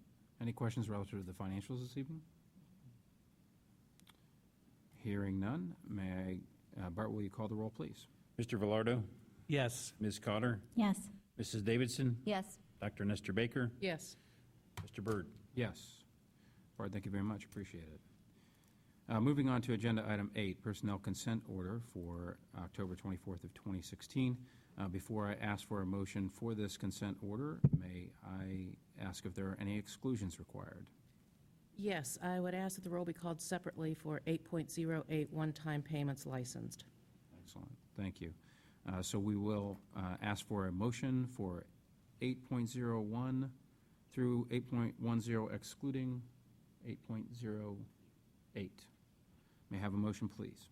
So moved. Second. Lori? Good evening, President Byrd, members of the board. Tonight's consent agenda contains 10 sections involving 282 persons. Section 8.01 is the resignation of 2 classified employees and 4 substitutes. And just briefly, I'd like to note that Kathy Henderson in our office has resigned to take a position with the Educational Service Center, so I wanted to take a moment just to thank her for her wonderful service in the past 5 years in our office.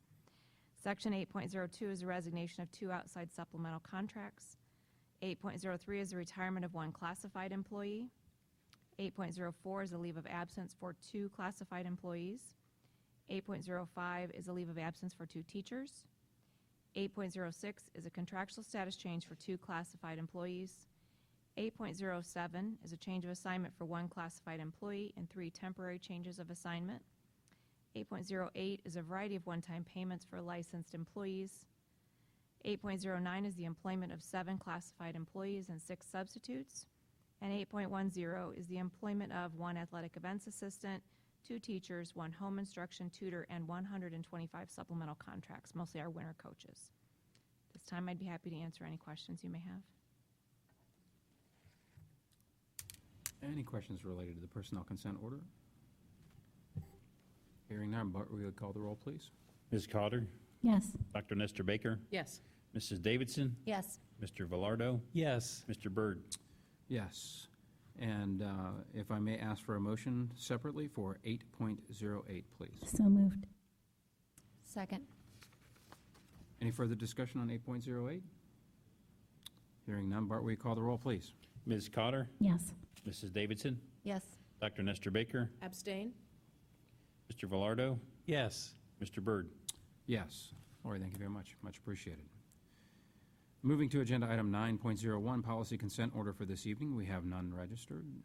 10.01, recommended action, old business. We have none this evening. And 11.01, a first reading of policy 2114, meeting state performance standards. John? Thank you, President Byrd. This is the version of the policy 2214 that was presented back in August that we had discussion about in terms of the Neola version of this versus the OSBA version. So I provided this to you for review, and if there's questions or comments, or if you feel it needs some more revision, I'm ready to go to work on it.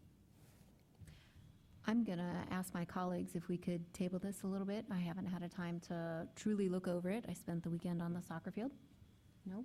It's first reading, so we don't. I know, but I can't even have a conversation about it, truthfully, and I wanted to, there were a couple things I started to look into and didn't have a chance, so I want to be able to participate in the conversation. I'd be okay with that.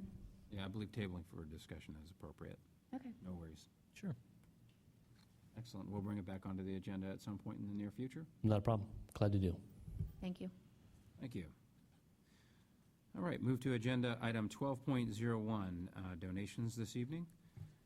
The superintendent recommends the board's approval of the following list of donations.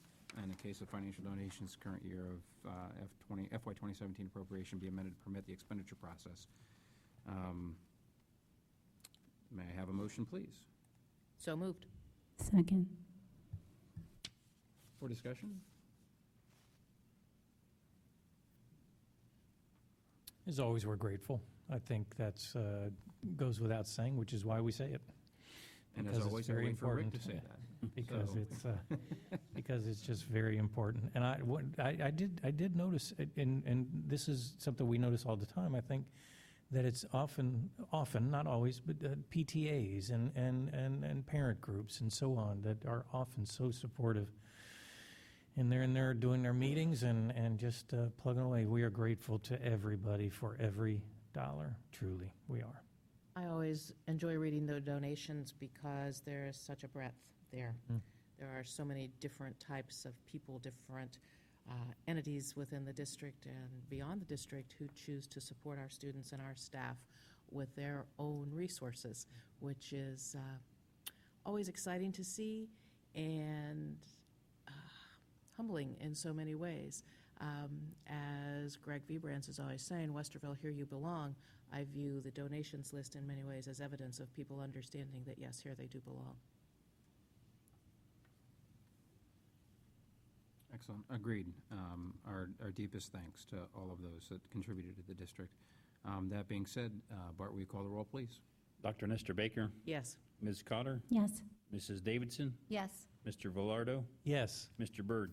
Yes. Moving to agenda item 12.02, out-of-state overnight field trips. May I have a motion, please? So moved. Second. Any questions or comments? This is where we always say we want to go on these trips, isn't that what? That's awesome. Love to see the expansion of education. I will say, I always love seeing the 8th grade DC trip come up on our agenda. I think that for the vast majority of parents in this district, that DC trip is a milestone. I know it was in my own case with my family, so always enjoy passing the motion for that particular trip. Hearing no other questions, Bart, will you call the roll, please? Mr. Velardo? Yes. Ms. Cotter? Yes. Mrs. Davidson? Yes. Dr. Nestor Baker? Yes. Mr. Byrd?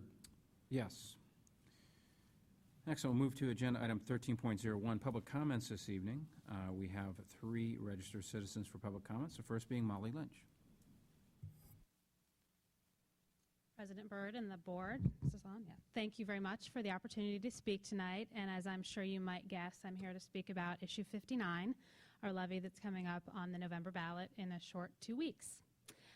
Just wanted to, first of all, thank the board and Dr. Kellogg for convening a community group that put the levy package together and went through a process of evaluating different options, the district's finances, and determine what would be the best package to put in front of our voters.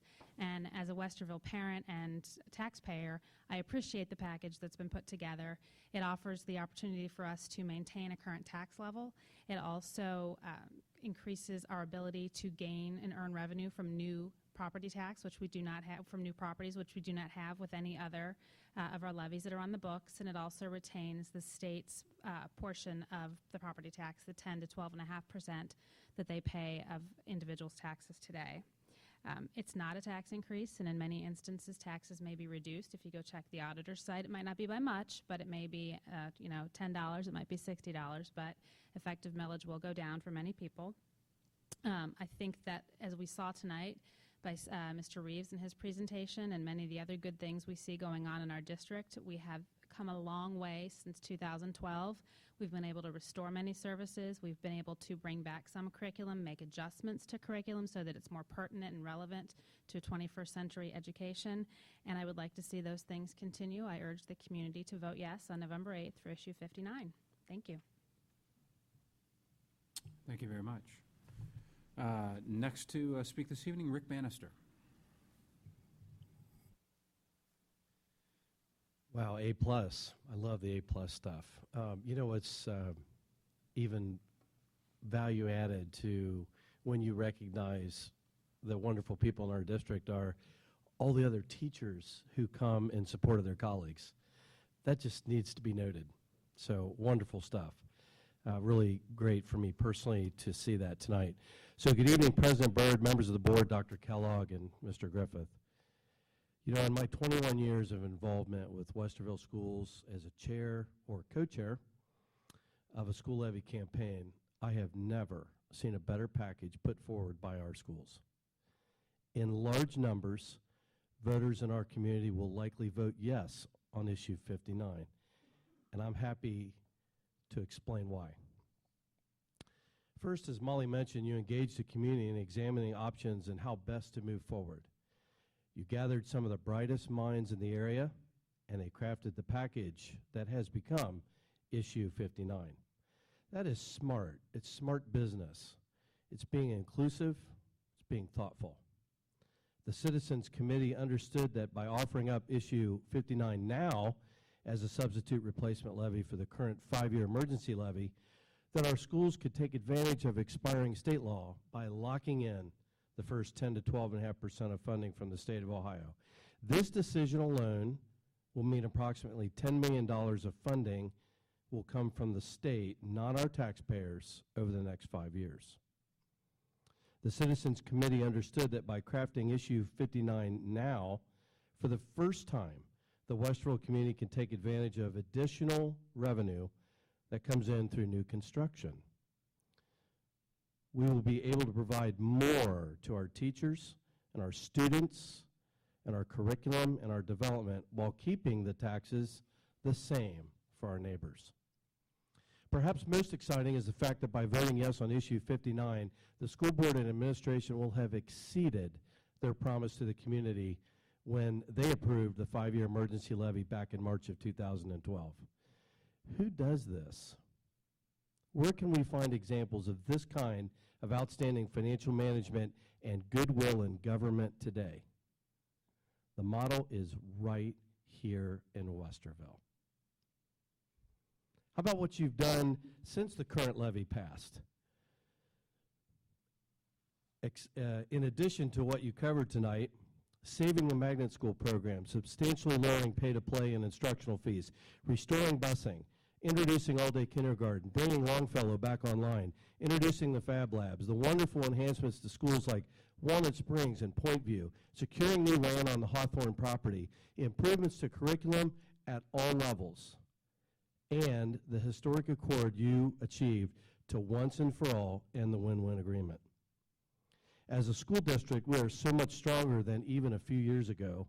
More important, by lowering fees and making permanent our borders, as a community, we're stronger and more thoughtful. Westerville schools in Issue 59 are a shining light for our voters this election cycle, a positive choice that has something for everyone. The Westerville Area Chamber of Commerce agrees and has provided an ironclad endorsement of Issue 59. Molly and I, as proponents for passage of Issue 59, we celebrate the fact that we have the best package to offer, that through your efforts these past several years, we have created and grown goodwill in this community, and that you have been considerate about touching so many others along the way. Folks, let's all vote yes for Issue 59, and let's vote yes in big numbers. Let's reward strong management, strong fiscal policy, and celebrate thoughtfulness towards all of our citizens. I want to thank you, truly, for the opportunity. Thank you, Rick. Very much appreciated. And our third speaker this evening, Tammy Bennett. I couldn't tell for sure. Yeah. Good evening, Dr. Kellogg, members of the board. I'm here also tonight to speak on Issue 59. I am working with Rick and Molly, but I want to bring a little different perspective. They can talk about the mechanics. I want to put a little personal issue to it.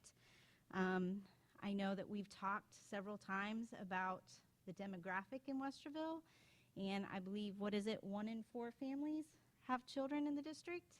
Well, I'm one of those statistics. I'm one of those 3 and 4 families now, but I am a former parent of a child. I actually have 3 graduates. We are 4th generation graduates. My husband's grandmother is actually one of the oldest alumni of Westerville City Schools. She's 101. So we clearly have been in the district for years, and we believe in what the district is doing.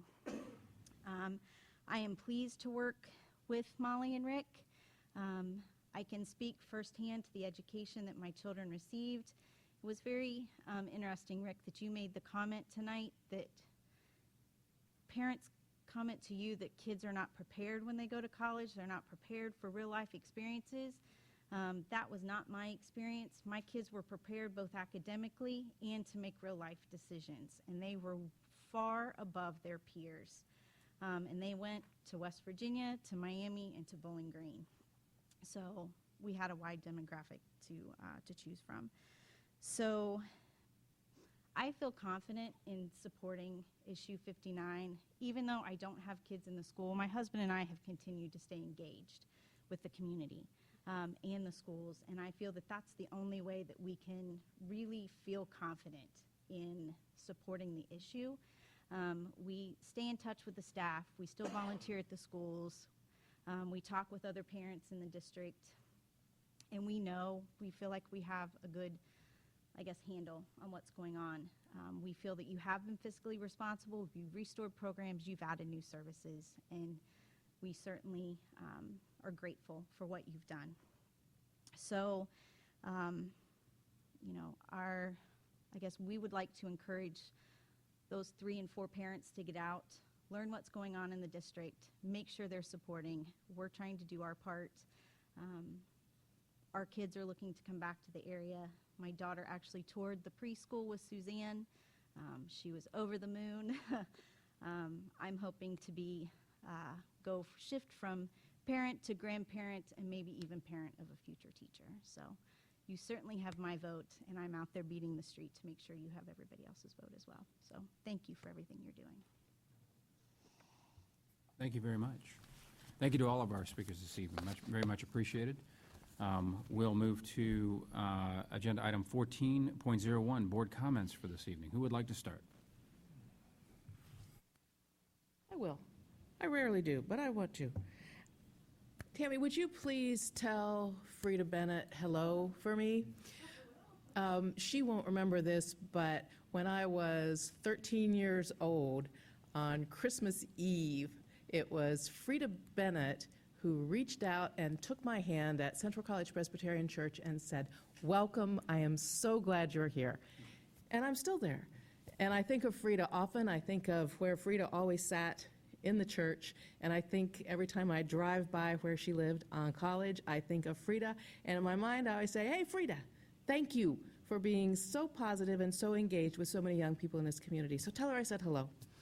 And thank you, Tammy, for drawing attention to what John hears me talk about repeatedly, which is what I call the 3-quarter question, which is how do we stay engaged with those who no longer or do not yet have children in the schools? The 3-quarter question in my mind is one of the most important engagement questions that we have to answer. And I thank you for stepping up and for leading the charge for those of us who are 3-quarter people, as I am. I also want to thank Rick and Molly. How do you say thanks to people like you who, for no gain and out of no venality or expectation of reward, step forward to shine a bright light on the good things that happen in this community and in this school system? Thank you both so very much. I appreciate you more than you know, and I value both of you very much. Thank you.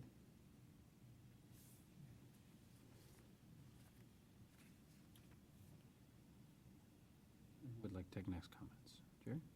No? Tracy? Anything to say?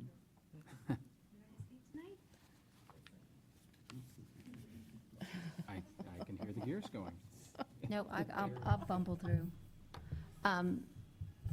I just want to congratulate once again the A+ winners and to thank Diane Fosselman for joining us. She joins us each and every time, and we're very grateful for that. And to the new addition of Jeff Johnson, I'm going to say it up here, you were amazing. I mean, you thanked them for every parent in the district, which is huge. We appreciate that. It was delightful. But not only do we have these great teachers that we celebrated tonight, I got to start my day off for WEF and went out to a couple of our schools and congratulated the Teachers of the Month, which I'd like to mention, Joe Clegg from North, Kimmy Dodds from Whittier, and Katie Enzel from Hawthorne Elementary School. Again, amazing educators we have in this district and staff. In addition to that, I'm not sure you know, and I'm going to get in a little trouble for this, but I'm going to go ahead and do it because we're getting close. We have an election coming up, and one of our teachers in our district is running for president, Ben Hartnell, Dr. Hartnell. So I don't know if any of you out here know this gentleman, but please Google him. He has a website. He is this amazing history teacher that we have in our district, and talk about teaching your students. I hope I don't offend you, Dr. Hartnell. You're a little wacko, but I mean, he gets the job done. True? Yes, True. it is true, yes. So there's those two things. And Tammy, thank you for coming tonight and for your heart and all the levies I've worked on with you. You definitely love this district, and we appreciate it. And Rick Amali, I mean, amazing. Once again, thank you for all your hard work and your love. We appreciate it. Did you say he's a little wacko, Hartnell? I just said a little wacko. You said a little. I don't really know him, but when I see him, I'm always like, oh. I'm going exponential wacko, but in a good way, in a really good way. We like it. We love that. We love the engagement. Excuse us while Tracy and I talk for just a couple of minutes here. Thank you, all three speakers, just for your encouragement, continually, the hard work that you do. And Tammy, really, there's something to be said for people that don't have kids in the school right now and are just as engaged as they have ever been. And that's just really, really cool. The A+ award winners, Scott's presentation, just all of this. We are just really, here's just really how I would leave it. When you say that you are blessed, that means that good stuff comes to you from the outside that you have nothing to do with earning. When you say you are blessed, that means that good stuff comes to you from the outside that you cannot earn. My final word is this board is very blessed in this community. Thanks, Rick. Wrap up this evening, lot of things to think about. Just a lot of amazing things happening in this district. But it's interesting to me, Rick, some of the points that you made, the successes that we've had with this board and the prior board. It's just astounding, the momentum that we have. Just this year alone, we finished Point View, and just that, I'm going to personalize it. That was my project, right? I know it was Jeff and everybody else on the team, but that was the first sitting down and just scratching stuff out on paper and saying, wouldn't this be cool? And, we're going to build this big round thing, and to see it actually get done. And by the way, to see it get done, not just with a snap of the fingers, but to go through the pains and the challenges of delivering a multi-million-dollar project like that, to have worked in partnership with Minerva Park and created an opportunity not just for a land acquisition for us, but really, if you haven't been down that direction and you haven't seen all the work that was done in our entryway and making the kids safe with crosswalks in that particular elementary school, you need to go. It's work that hasn't been highlighted at all in any of the media, but it's amazing what was done down there in partnership with a developer and private industry, as well as with the city or the village of Minerva Park. Win-win. I had said it when we made that motion.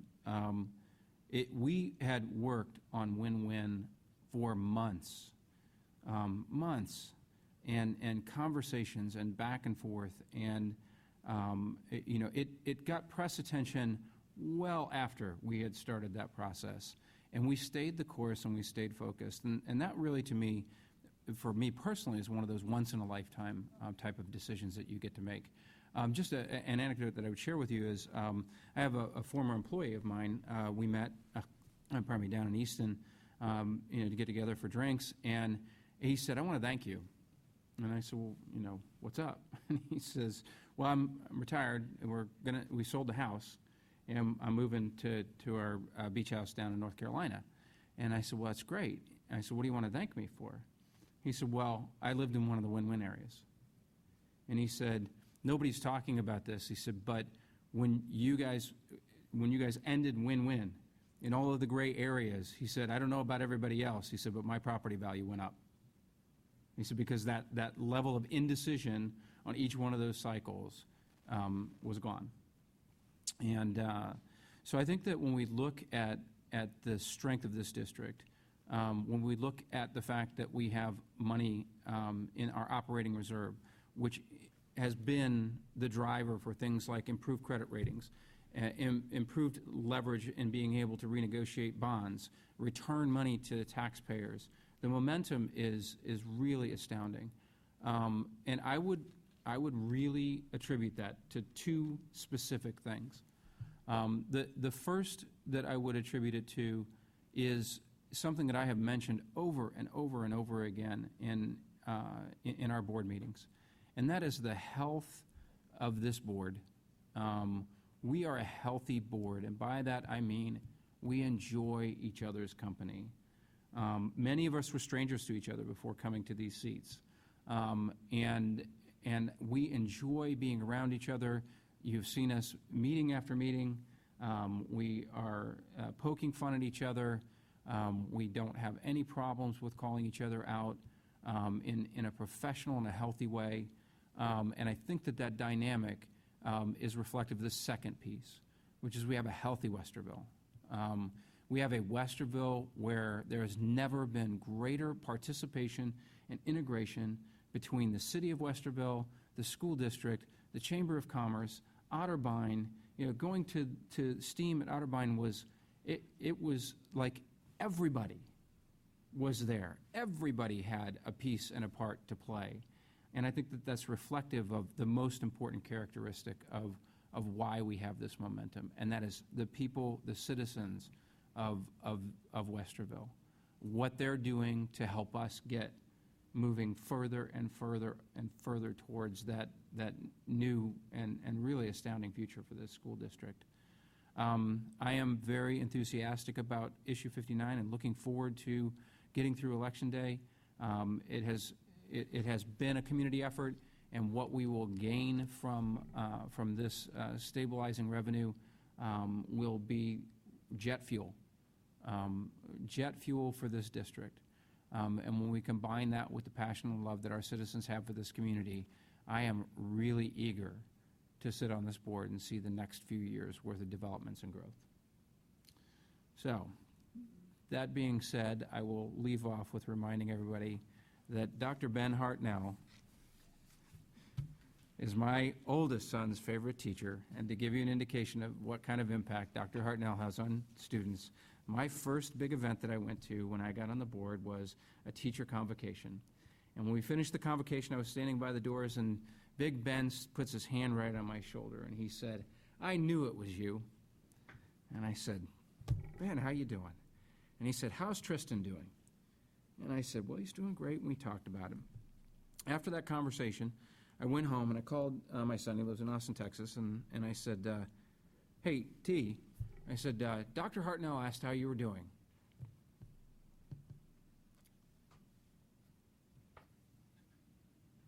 And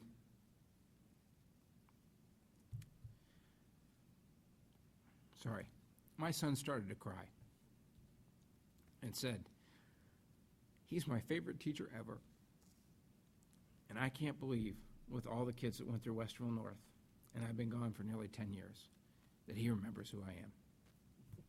So, that's the kind of school district we have, and I am proud to serve on this board. So, with that, can I call a motion to adjourn? So moved. Second.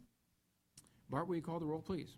Dr. Nestor Baker. Yes. Ms. Cotter. Yes. Mrs. Davidson. Yes. Mr. Velardo. Yes. Mr. Byrd.